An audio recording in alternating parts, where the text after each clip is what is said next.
In July 1518, a woman named Frau Trophäa stepped into a Strasbourg street and began to dance. There was no music, and her movements were neither rhythmic nor celebratory. She appeared caught in a frantic, involuntary spasm that she could not stop.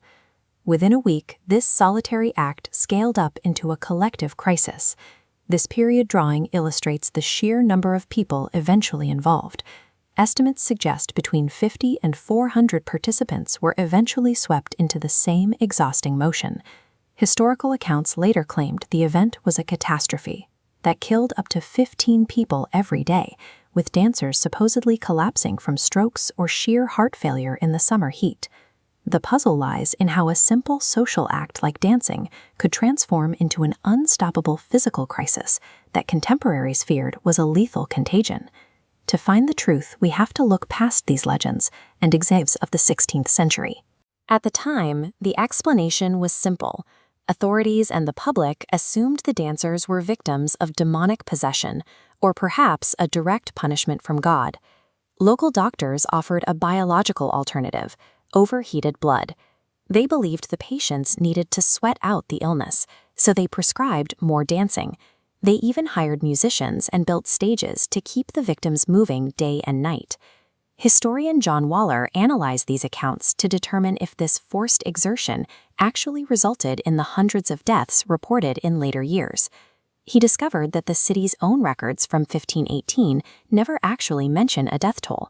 In fact, contemporary sources from Strasbourg make no note of any fatalities at all. The story of a death plague only appeared in accounts written decades after the event. Debunking the death toll changes our understanding of the event.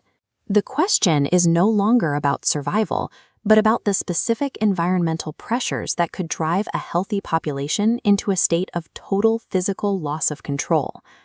Modern investigators first looked towards toxicology, proposing that the villagers were victims of accidental mass food poisoning.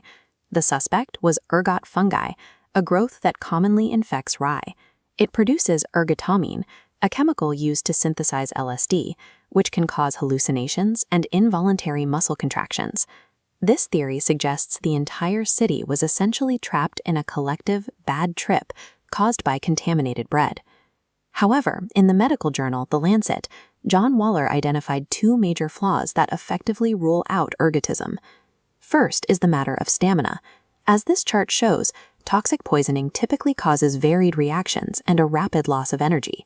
It cannot account for the sustained physical effort required to dance for days on end without stopping. The second flaw is geographical. These outbreaks occurred in multiple distinct regions along the Rhine and Moselle rivers, areas with different climates and crop cycles that make a single region-wide grain contamination impossible. Because the biology of poisoning doesn't fit the evidence, the search for a cause moves from the stomach to the psyche. Psychologists now point to mass psychogenic illness.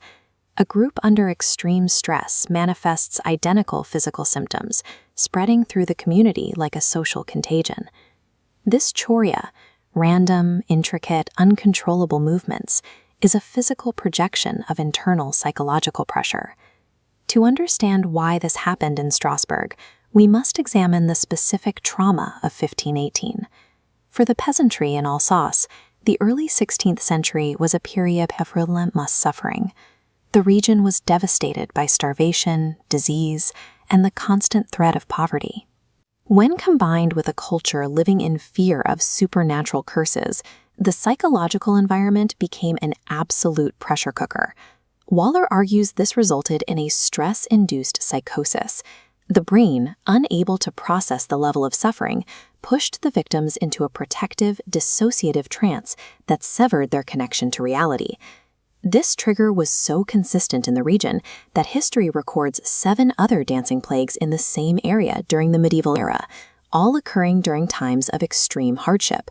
The 1518 outbreak provides a window into the physical manifestation of collective trauma. It demonstrates that when a community is pushed past the limits of endurance, the mind can sever its link to reality, translating psychological pain into an involuntary public performance.